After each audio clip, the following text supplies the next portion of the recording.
panel has been discussing the spirituality and the forces of God. But I also believe that there are two forces that are here with us, that we do have our God that we can depend on, but there's also a power of darkness that we do need to be aware of. And that's where the choices begin. Do you believe that you can choose between one or the other? Most absolute, definitely. Yeah.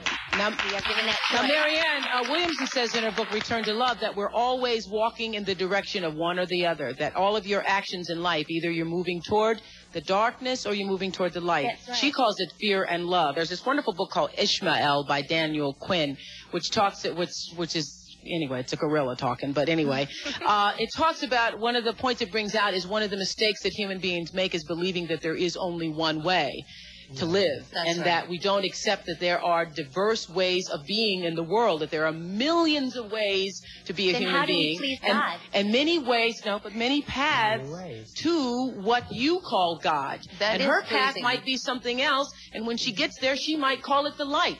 But her loving and her kindness and her generosity brings her, if it brings her to the same point that it brings you, it doesn't matter whether she called it God along the way or not. And I guess the danger that could be in that, I mean, it sounds great on the onset, but if you really look at both sides, there couldn't possibly be just one way. What about Jesus? What about Jesus? And you say there isn't only one way. There is one way and only one way, and that is through Jesus. There couldn't possibly be with the millions of people in the world.